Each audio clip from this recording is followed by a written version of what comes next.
Hello Heli fans, I'm Brian from New Age Hobbies. We're located in Garland, Texas. Our phone number here is 972-496-8989. Our website is www.newagehobbies.com. What I want to do this year is something called Out of the Box. And what Out of the Box is, we take a product directly from the box, check it out, look it over, fuel it, or put batteries in it, take it to the field, and fly it. And that's going to be a full review on a lot of products that are coming out this year. Today's product is actually a Walkera's product. This is the Walkera's HM83. It is a Nitro helicopter. The size of this helicopter is actually close to a 500, and it's a little bit smaller, but it's between the 450 and the 500. And I'll actually do a comparison here in a minute. As you see, it's still in the box. I did that for a reason, because we're going to take it straight out of the box and we're going to review the whole thing. So bear with us. For those who you want to know about everything, we'll get to it. For those of you who want to watch this here, I think you'll really enjoy it. If you look at the box, it's really beautiful. They did a really great job on this box. It's got the picture of the helicopter on the front of the box. It shows detail. It's very, very detailed. It's got a picture of the engine. Then on the side of the box, it actually has a picture of the transmitter, and it's got some descriptions of what the transmitter is down here. And the funny thing that I thought was really humorous about a helicopter product is it actually has down here, it says warranty, 1 year free. Now that's very impressive for a Nitro helicopter, because many companies won't do that. But you got to remember, a lot of companies don't put a motor in a helicopter. I think Thunder Tiger actually puts a motor in their helicopter and ships it. But this one here, they claim that it's ready to run from the box. So without any further ado, let's go ahead and open this thing up and take a look at it. What I'm going to do is go ahead and open this helicopter up.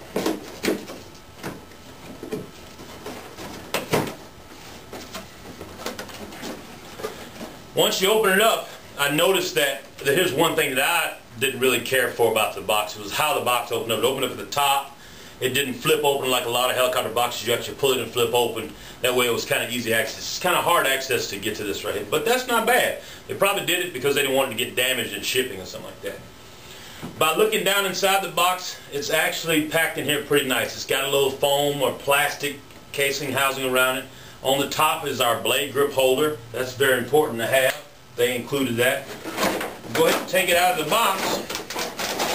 As you see, our manual went ahead and fell out. So we'll lay the manual aside. We'll go ahead and take this out of this box, and we're going to set it right here in front of us for now. We'll take our box and set it on the floor. We'll take the helicopter and lay it up here on the table. We're just going to kind of look it over. Looks like it's packed pretty nice. It's got little rivets in here to hold the helicopter in place. Let's go ahead and take those out of there.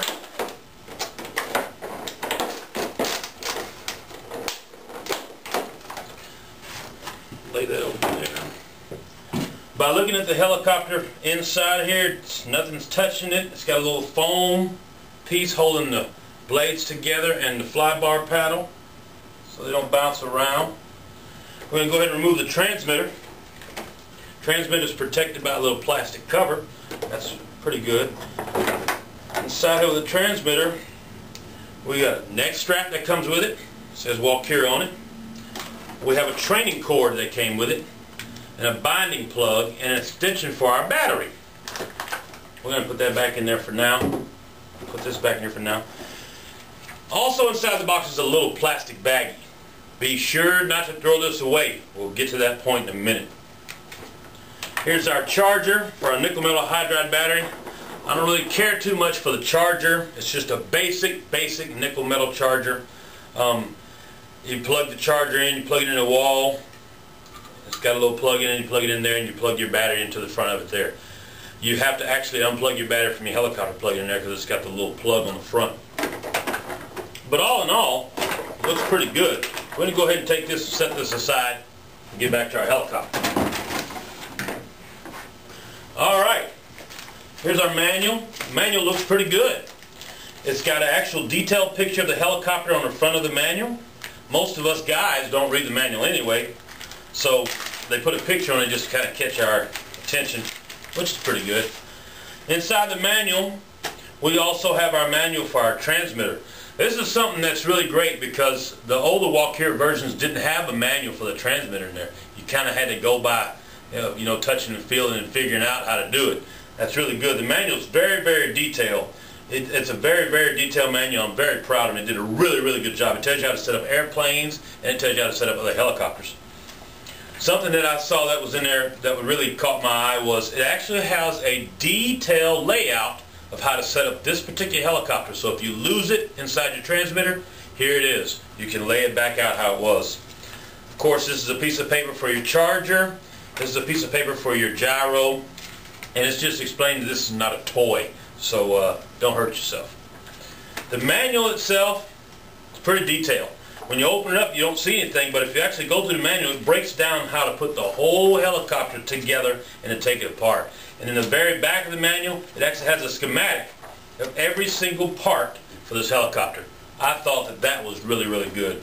Walkera's manuals on some of their previous models weren't that great, but they kind of did a job for you. I'm going to go ahead and set this manual aside.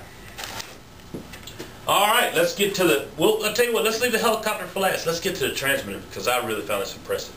This is the new Walkera's 2801 Pro. This is an awesome, awesome transmitter. I already went through it and checked it out and saw how it was laid out and all that, and I found it to be very, very nice. The cool thing about this transmitter is it says, okay, on the front of it, when you open it up, you'll see it says automatic ID assignment, wireless data transfer, 2.4 gigahertz technology, and 4 hotkeys. Well, 2.4 is 2.4. But the cool thing was the wireless data transfer. What that was is, if you have a partner that has another transmitter exactly like the 2801 and you wanted to train him, you actually point the transmitters toward each other and you can pass the information from your helicopter to his without even having to program it in there. That's a cool feature, very cool feature. The automatic ID assignment. What that is the receiver actually has an ID in it. And instead of having to search for it, it'll actually pull the ID over, or you can actually turn on any other aircraft in that one setup. So if you've got a setup in there and you want to turn on another aircraft to that setup just because, you can, or you can have it ID specific. The 4 hotkeys. 4 hotkeys are pretty good because if you're out in the field and you need to make some adjustments to your elevator, your ailerons, you can actually program one of these keys, the top and bottom half of that key, to be 1, 2, 3, or 4, and you can just press it one time and it goes to that setting and you can get to it. I'm going to pull up a DX7 for a minute. We're going to set them side by side. This is my DX7. It's kind of tweaked out a little bit and looks real cool, but we're just going to look at the functionality of it right now. One of the things about this here 2801 that I liked over the DX7 was the fact that it had a backlit screen. The LCD screen is actually backlit. That's pretty cool. The second thing that I really, really liked about it over the 7 was it had an 8-channel. It is an 8-channel transmitter. Pretty much everything else is laid out really the same. Your functionality as far as expo, dual rates, how you do your pitch curves and all of that. One thing that's different from the 2801 and the DX7 is to get into a different model on your 7, you actually have to turn it off and hold down 2 keys and turn it back on to get to another model. You don't have to do that with the 2801. You can actually push a key and go right into the next model that you have out there in the field. That is pretty creative. I like that a lot. So we're going to go ahead and turn this off. We're going to set this transmitter aside. We're going to go ahead and pull out our helicopter.